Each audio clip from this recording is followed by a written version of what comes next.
కథాభిమానులకి స్వాగతం. ఈరోజు వినబోయే కథ ముసుగు. రచయిత సత్యం మందపాటి గారు. వీరిదే మరో కథ నాలుగో కోతి. ఇంతకు ముందే వినిపించాను. ఆ కథ కూడా వినాలనుకుంటే కామెంట్ బాక్స్లో పిన్ చేసిన లింక్లో వినొచ్చు. ఇక ప్రస్తుత కథ ముసుగు ఆంధ్రప్రభ వారపత్రిక అక్టోబర్ 15, 1969లో ప్రచురించబడింది. ఈ కథకు ముందు మాటగా రచయితలా అంటారు: 150 సంవత్సరాల క్రితం మన తెలుగు సమాజంలో కన్యాశుల్కాలు ఉండేవి.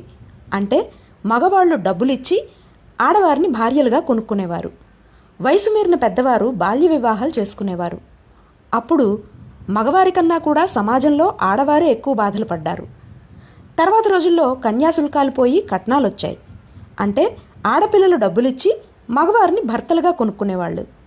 విచిత్రం ఏమిటంటే అప్పుడు కూడా మగవారి కన్నా సమాజంలో ఆడవారే ఎక్కువ బాధలు పడేవారు. అంటే ఇక్కడ డబ్బులు ఎటు నుంచి ఎటు వెళ్ళినా మూల కారణం మగ జాత్యహంకారం అనే చరిత్ర నిరూపిస్తున్నది. ఈ డిజిటల్ యుగంలో కట్నాలు కూడా పోయి గిట్నాలు వచ్చాయి. అంటే కట్నాలు లేవు కానీ ఆడపెళ్లి వారి ఖర్చుల మీదే ఏవో కొన్ని సందర్భాల్లో తప్ప. ముందుగా తాంబూలాల బదులు ఒక పెద్ద హాల్లో 100 మందిని పిలిచి పెళ్లి కన్నా గొప్పగా ఎంగేజ్మెంట్ ఫంక్షన్, తర్వాత ఒక ఈవెంట్ మేనేజర్ దర్శకత్వంలో రోజుకొకటో రెండో చొప్పున photoshoot, video shoot, sangeet, mehndi, పెళ్లి కూతురు చేయడం, బరాత్, ఇంకా పెద్ద హాల్లో గొప్ప క్యాటరింగ్లతో డెకరేషన్లతో అసలు వీడియో పెళ్ళి, సిసలు అసలు పెళ్ళి, పెద్ద రిసెప్షన్, సత్యనారాయణ వ్రతం, గృహప్రవేశం, హనీమూన్, కొండకుచో అమెరికాకి 2 టికెట్లు, ఇంకా ఇలాంటివెన్నో చేయటం దాకా వచ్చింది. ఇక్కడ చాలా పెళ్ళిళ్ళలో ఎక్కువ ఖర్చు ఆడపెళ్లి వారిదే. కట్నాల పెళ్ళిళ్ళ కన్నా ఖరీదైనవి గిట్నాల పెళ్ళిళ్ళు. ఈ వరుసలోని కట్నాల రోజుల్లో నేను ఈ కథ 1969లో వ్రాశాను, చిత్తగించండి అంటున్నారు. మరి వినండి సత్యం మందపాటి గారి ముసుగు కథ.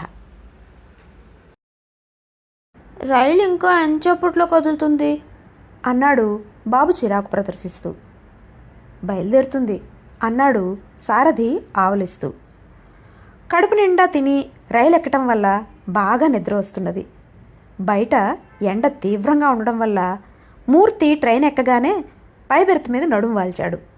అసలు ఈసరికే మంచి నిద్రలో ఉండి ఉంటాడు. అదే ఎప్పుడు బయలుదేరుతుంది అని అన్నాడు బాబు మళ్ళీ. అమాయకంగా ఉన్న ఆ పసిముఖం చూస్తే సరదా వేసింది సారథికి. శుతిమెత్తంగా బుగ్గపిండి చెక్కిల మీద ముద్దు పెట్టుకున్నాడు. జాగ్రత్తరా నాని, నువ్వు కిటికీ దగ్గర కూర్చోకు, కళ్ళల్లో నలుసులు పడతాయి. వీణ మీటినట్టు ఉన్నది ఆ కంఠస్వరం. సారథి తల ఎత్తి ముందు సీట్ కేసి చూశాడు. అంతే, వెంటనే తల వంచుకున్నాడు. చేతిలో ఉన్న పేపర్ని ముఖానికి అడ్డంగా పెట్టుకుని చదువుతున్నట్టు కూర్చున్నాడు. సారథికి ఆమెను ఎక్కడో చూసినట్టుంది. మరుక్షణంలోనే ఆమె ఎవరో ఎక్కడ చూశాడో గుర్తుకు వచ్చింది. ఏదో అపరాధం చేసిన వాళ్ళ బాధపడిపోయాడు. ఆమె పేరు సావిత్రి. అవును, సావిత్రే. ఆమె తనని గుర్తుపట్టినట్లేదు. ఆమె సారథిని గమనించలేదు. కూలి సామాన్లు తెచ్చి సీటు క్రింద పెట్టి ఆమె ఇచ్చిన డబ్బులు తీసుకుని వెళ్ళిపోయాడు. అమ్మా, నేను కిటికీ దగ్గర కూర్చుంటానే అంటున్నాడు నాని. వద్దురా, చేతులు బయట పెడతావు. కొడుకును మందలించి తను సారథికి ఎదురుగా ఉన్న కిటికీ దగ్గర కూర్చుని పసిదాన్ని ఒళ్ళో కుదేసుకున్నది. నాని ఆమె పక్కనే కూర్చుని బిక్క ముఖంతో దిక్కులు చూస్తున్నాడు. కంపార్ట్మెంట్ దాదాపు ఖాళీగా ఉంది. ఆమెను మళ్ళీ ఒక్కసారి చూడాలనిపించింది సారథికి. చేతిలోని పేపర్ని కొద్దిగా వంచి ఒక పక్క నుంచి చూశాడు. ఆమె ఒడిలోని పసిపిల్లకి పాలు ఇస్తున్నది. పమిట నిండుగా కప్పుకున్నది. ఈ 5-6 ఏళ్లలోనూ ఇంకా పెద్దదైపోయినట్లు కనిపిస్తున్నది. మనిషి అదివరకటి కన్నా రంగు వచ్చి ఇంకా అందంగా ఉంది. చక్కటి ఆమె ముఖంలో నుదుటి మీద గుండ్రటి కుంకుమ బొట్టు ఎర్రగా మెరుస్తున్నది. మెడలోని నల్లపూసలు, మంగళసూత్రాలు ఆమెకు అదో రకమైన గాంభీర్యాన్ని, గౌరవాన్ని, వింత సోయగాన్ని తెచ్చిపెడుతున్నాయి. ఆమె సారథి వైపు హఠాత్తుగా చూసింది. సారథి చటాలున తప్పు చేసిన వాళ్ళ పేపర్ ముఖానికి అడ్డు పెట్టుకున్నాడు. అయినా దొరికిపోయాడు. ఆమె చూసిన చూపులో ఆ రోజుకి ఈ రోజుకి చాలా తేడా ఉంది. ఆనాడు ఆమె చూసిన చూపులో చిలిపితనం ఉంది, సిగ్గు ఉంది, అందం ఉంది, ఆవేశం ఉంది, ఏదో అర్థం ఉంది. కానీ ఈనాడు ఏదో గాంభీర్యం ఉంది, ప్రౌఢత్వం ఉంది, మందలింపు ఉంది, మందహాసం ఉంది, చిన్నపిల్లవాడిని చూసే తల్లి చూపు ఉంది. అయితే సావిత్రికి అప్పుడే 2 పిల్లలన్నమాట. భర్త ఏం చేస్తున్నాడో? తనకన్నా ఎక్కువ చదువుకున్నాడా? అందగాడా? ఆస్తిపరుడా? రే సారథి, ఇంకా బెజవాడ రాలేదా? ఆవలిస్తూ అడుగుతున్నాడు మూర్తి పై బెర్త్ మీద నుంచి. ఇంకా గుంటూరులో బయలుదేరలేదురా నాగన్న, అప్పుడే బెజవాడ ఎక్కడొస్తుంది అన్నాడు సారథి. మూర్తి ముడుచుకు పడుకున్నాడు. అబ్బా ఎంచేపు అంటున్నాడు బాబు. అరే ఉండరా, క్రాసింగ్ ఉందేమో, నెమ్మదిగా అదే బయలుదేరుతుంది, తొందరే అంటూ బాబు భుజం మీద చేయి వేసి సుతారంగా నొక్కాడు సారథి. బాబు అంటే సారథికి తగని ముద్దు. ఈ గొడవలో ఆమె తనని తీక్షణంగా గమనిస్తున్నట్టు సారథి గమనించలేదు. ఆమెకి సారథి పూర్వపరిచయుడిగానే కనపడ్డాడు. ఒక్క క్షణంలో అతన్ని గుర్తుపట్టగలిగింది కూడాను. అవును మరి, సారథిని అంత తొందరగా మర్చిపోతుందా? మిమ్మల్ని ఎక్కడో చూశాను అన్నదామె పిల్లని ఒళ్ళో కూర్చోబెట్టుకుని పమిట చెంగుని నిండా కప్పుకున్న తర్వాత. సారథి ఉలిక్కిపడ్డాడు. ముందు తనని కాదేమో అనుకున్నాడు. ఆమె మళ్ళీ అదే అన్నది. సారథి ఆమె కేసు చూశాడు. చిరునవ్వు ఎర్రటి పెదాల మధ్య నొక్కిపట్టి అడుగుతున్నదామె. అవును, నేను ఇంతకుముందు మిమ్మల్ని చూశాను అన్నాడు గొంతు పెగిల్చుకొని. ఎక్కడ చూశారో గుర్తున్నదా? వెటకారం చేసినట్టుగా అన్నదామె.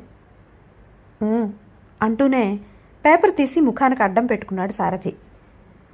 ఆమె ఏదో అనబోయి ఒకసారి సారథిని చూసి ఊరుకున్నది. ట్రైన్ మెల్లగా బయలుదేరింది. కంపార్ట్మెంట్లో ఒక పక్కన నిద్రకు తూగుతూ కూర్చున్న ముసలాయన తప్ప ఇంకెవ్వరూ లేరు. సారథికి ఏమిటోగా ఉంది. ఆమె తనని బాగా గుర్తుపట్టింది. తనని అంత తొందరగా మర్చిపోతుందా?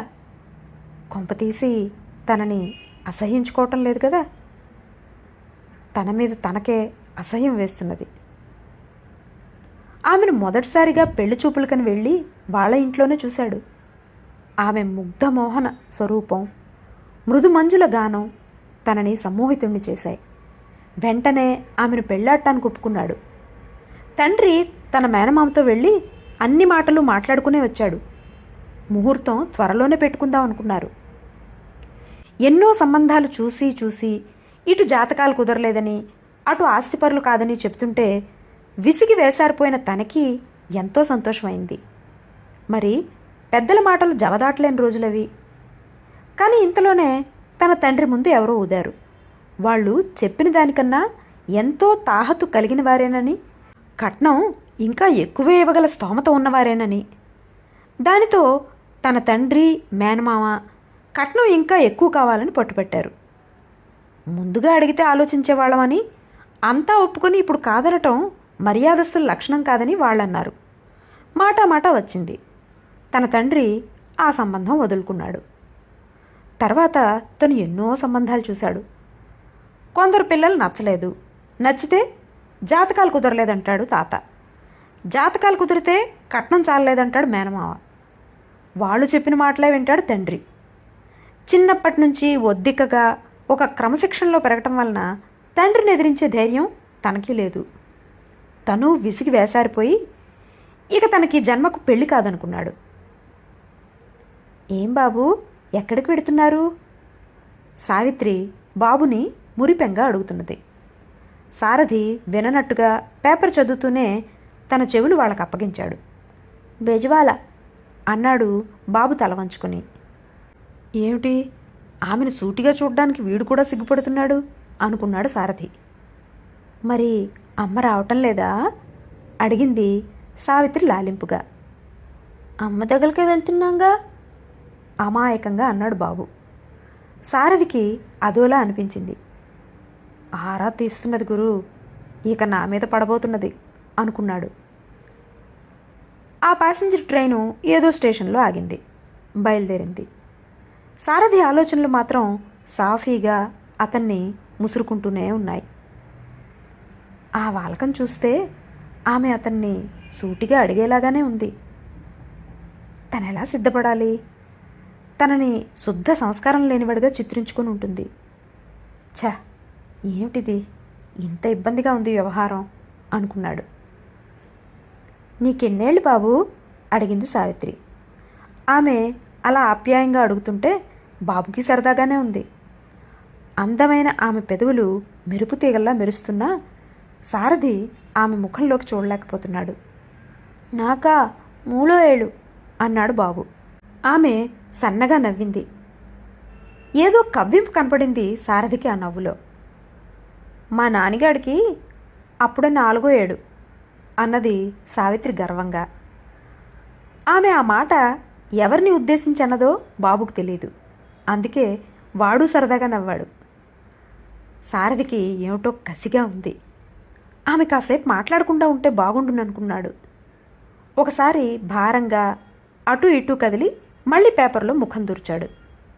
సావిత్రికి తెలుసు అతను పేపర్ చదవటం లేదని, తమ మాటలు వింటున్నాడని. మా బేబీకి ఇంకా సంవత్సరం కూడా దాటలేదు. మా బేబీ బాగుందా బాబూ అన్నది సారథిని క్రీగంటితో చూస్తూ. బాబు సిగ్గుపడ్డాడు. తల వంచుకుని బాంది అన్నాడు. సారథికి విసుగేసింది. వేలెడు వెధవ, వీడికి సిగ్గేమిటి అనుకున్నాడు. ఇంతలో మంగళగిరి స్టేషన్ వచ్చింది. ఎక్కేవాళ్ళు ఎక్కుతున్నారు, దిగేవాళ్ళు దిగుతున్నారు. ఈ కంపార్ట్మెంట్లో ఒక లావాటావిడ మాత్రం ఎక్కింది. ముసలతను ఇంకా గురక పెడుతూనే ఉన్నాడు.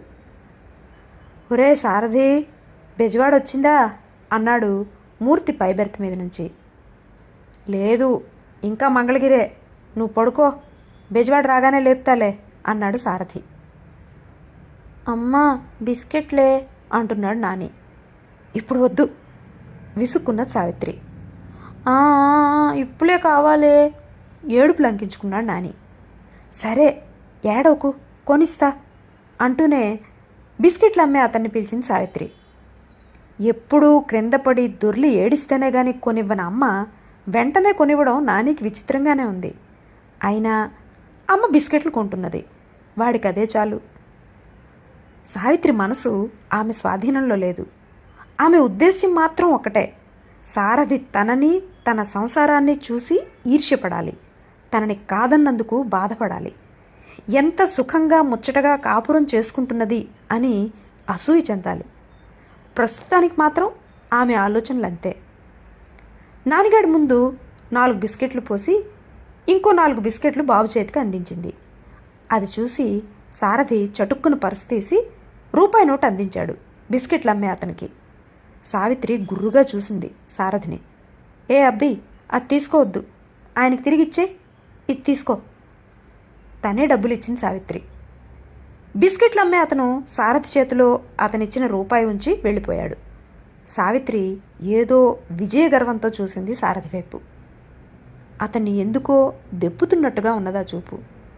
సారథి తనలో తనే సణుక్కున్నాడు. బాబుకేసి చూశాడు.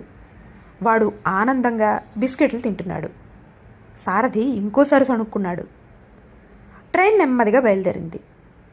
సావిత్రి ప్రక్కన ఉన్న లావాటావిడితో అన్నది, మా వారు గుడివాడలో ఇంజనీరు, బాగా సంపాదిస్తున్నారు.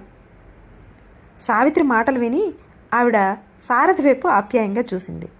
సారథి ఉలిక్కిపడ్డాడు. మా ఆయన చాలా బాగుంటారు కూడాను. కావాలనే చేసుకున్నాను. ఇప్పుడు గుడివాడలోనే ఉన్నారు. నన్ను ఇంటికి తీసుకెళ్ళటానికి స్టేషన్కి వస్తారు. ఆమె క్రీగంటితో తనని కవ్విస్తున్నదని తెలుసు సారథికి.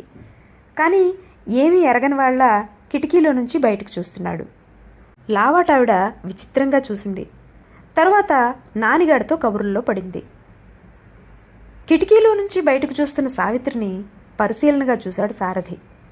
ఆమెకు అతను చూస్తున్నాడని తెలిసినా అతను తనని ఇంకా చూడాలనే కోరికగా ఉంది. చూసి చూసి తనకి దక్కలేదనే అసూయతో బాధపడాలనే అభిప్రాయం కూడా ఉంది. అందుకే కదలక మెదలక కిటికీలో నుంచి వెనక్కి వెడుతున్న చెట్లను చూస్తూ కూర్చున్నది. సావిత్రిని చేసుకున్నవాడెవడో అదృష్టవంతుడు అనుకున్నాడు సారథి. కానీ ఆ అదృష్టవంతుడి అదృష్టానికి ఈర్ష్యపడలేదు, చింతించలేదు. ఆమెను చూడగానే అలా అనుకున్నాడంతే. స్త్రీకి పసితనం నుంచి యవ్వనం దాకా శారీరకంగానూ మానసికంగానూ ఎంత త్వరితమైన మార్పు వస్తుందో పెళ్లి కాకముందు నుంచి పెళ్ళయి పిల్లతల్లి అయిన తర్వాత శారీరకంగానూ మానసికంగానూ అంతకన్నా ఎక్కువ మార్పే వస్తుంది. చూపుల్లో సిగ్గు, నదురు బెదురు మాయమై ఏదో హుందాతనం, ప్రేమ, ఆప్యాయత, బెదిరింపు, ధైర్యంతో కూడిన గర్వం వస్తాయి. సావిత్రి చూపుల్లో అవి కొంచెం ఎక్కువగానే కనపడ్డాయి సారథికి. ఉన్నట్టుండి సావిత్రి బాబుని అడిగింది, నీ పేరేంటి అని. బాబు అన్నాడు వాడు గడుసుగా. సావిత్రి గలగలా నవ్వి, మరి మీ అమ్మ పేరేమిటి బాబు అన్నది. బాబు కళ్ళెత్తి అమ్మ అన్నాడు చేతిలోని బిస్కెట్ కొరుకుతూ. ఆమెకి పేరు తెలుసుకోలేకపోయినందుకు చిన్నతనంగా ఉంది. ముఖం అదోలా పెట్టింది. సారథి తనలో తన్నే నవ్వుకున్నాడు. ఆమె సారథి ముసిముసి నవ్వులు నవ్వటం గమనించింది. వాళ్ళ అమ్మ పేరు ఏమిటండి అడిగింది సారథిని సూటిగా చూస్తూ. ఏమిటి గాబరాగా అన్నాడు సారథి. అతని కంగారు చూసి ఆమె పకపక నవ్వింది. ఆ నవ్వు సారథి గుండెల్లో మంటలు రేపింది. మళ్ళీ అడిగింది ఆమె. భారతి అనుకుంటాను అన్నాడు సారథి కంగారు పడుతూ. ఆమె మళ్ళీ పెద్దగా నవ్వింది. ఇంకా ఏమనుకుంటారు అన్నట్టుగా. సారథికి చటుక్కునేదో స్ఫురించింది. ఇవన్నీ ఆవిడకెందుకు, అసలు ఆవిడ ఉద్దేశం ఏమిటి అనుకున్నాడు. ఆమె అదో రకంగా ఇంకా తననే సూటిగా చూస్తున్నది. సరైన జవాబు కోసం ఎదురు చూస్తున్నదేమో. అందులోనూ పక్కన పడుకున్న ముసలాయన గురకకి పైన పడుకున్న మూర్తి గురక తోడైంది. కనీసం తను కూడా ఒక కునుకు తీస్తే బాగుండేది అనుకున్నాడు. ఆమె బాగుంటారా అడిగింది. సారథికి కొంచెం కంగారు, కొంచెం విసుగు ఉన్నా వెంటనే ఏదో సరదా కూడా వేసింది. అంతే, అదే మార్గం అనుకున్నాడు. లావాటావిడ కూడా ఆ ఎండకి సీటు వెనక్కి ఆనుకుని తూగుతున్నది. చాలా బాగుంటుంది అన్నాడు ధైర్యం తెచ్చుకుని. చాలా అంటే మళ్ళీ కవ్వింపుగా నవ్వుతూ అన్నది. మీకన్నా కూడా సూటిగా సావిత్రి కళ్ళలోకి చూశాడు ఈసారి. కట్నం ఎంత తీసుకున్నారు కసిగా అడిగింది సావిత్రి. చాలా అన్నాడు సారథి తనలో నవ్వుని అదుపులోకి తెచ్చుకుని. ఈసారి ఆమె చాలా అంటే అని అడగలేదు. ఒడిలో పడుకున్న పసిపిల్ల వీపు మీద దబదబా చిచ్చి కొడుతూ కిటికీలో నుంచి బయటకు చూస్తున్నది. సారథికి ఏమిటో వెర్రి ఆనందంగా ఉంది. ఇంతలో బాబు బాత్రూంకి పోవాలన్నాడు. సారథి సణుక్కున్నాడు. బాబు ముఖం చూస్తే ఇంకొక క్షణం ఆలస్యం చేస్తే అక్కడే పూర్తి చేసేట్టున్నాడు. ఇబ్బందిగా లేచి సారథి బాబుని తీసుకుని లాబరేటరీ వైపు దారితీశాడు. సారథి బాబు పని పూర్తయిన తర్వాత సీటు దగ్గరికి వస్తుండేసరికే ట్రైన్ బెజవాడ ప్లాట్ఫారం మీదకు రాబోతున్నది. మూర్తి పైబెర్త్ మీద నుంచి ఎప్పుడు దిగాడో కానీ పెట్టి తీసి దాంట్లో దుప్పటి ఉంచి పెట్టికి తాళం వేసి సిద్ధంగా ఉన్నాడు. ట్రైన్ దిగుతుండగా మూర్తి అన్నాడు, మీ ఎదురుగా కూర్చున్నావిడ ఎవరో తెలుసా? నా ఫ్రెండ్ భాస్కర్ అని చెప్పానే, గుడివాడలో ఇంజనీర్ అని, అతని భార్య. ఆవిడేమనుకుంటున్నదో తెలుసా? బాబు నీ కొడుకు అనుకుంటున్నది. అదే విషయం నాతో అన్నది కూడాను. బిత్తరపోయాడు సారథి. నువ్వేమన్నావు? గాబరాగా అడిగాడు సారథి. ఏమంటాను, వీడు నా పుత్రుడు, అతని కొడుకు కాదు, అతను నా క్లోజ్ ఫ్రెండ్, నాతో కలిసి వస్తున్నాడు, వాడికి అసలు పెళ్ళే కాలేదు, ఇక ఈ జన్మలో కాదు కూడాను అని నిజం చెప్పేశాను. 4 పక్కల బాంబులు పేలినట్టుగా అయింది సారథికి. అసలు అవన్నీ ఆవిడకెందుకు చెప్పావు? కోపంగా అడిగాడు సారథి. మీరిద్దరూ సీట్లో కనబడకపోతే ఆవిడని అడిగాను మీరెక్కడా అని. అప్పుడే జరిగింది ఈ సంభాషణ అన్నాడు మూర్తి. ఆమె దృష్టిలో ఎంత చులకనైపోయాడు తను. ఛీ, ఆమె తన్ను చూసి ఏహ్యంగా నవ్వుతుందేమో అనుకున్నాడు. అలా అనుకున్నవాడు ట్రైన్ దిగి వెడుతున్నప్పుడు ఆమె కేసు మరోసారి చూడకుండా ఉండలేకపోయాడు. ఆమె తనని అదోలా చూస్తున్నది. ఆ చూపులో ఈసారి ఆ కవ్వింపు బెదిరింపు లేవు. తనని జాలిగా చూస్తున్నది.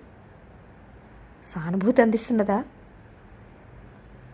సారథి అక్కడ మరో క్షణం ఆగలేకపోయాడు. వేగంగా ముందుకు అడుగులు వేశాడు. ఇది ముసుగు కథ. ఇది ఈసారికి. వచ్చేసారి మరో మంచి కథతో కలుద్దాం. అంతవరకు సెలవు. నమస్కారం.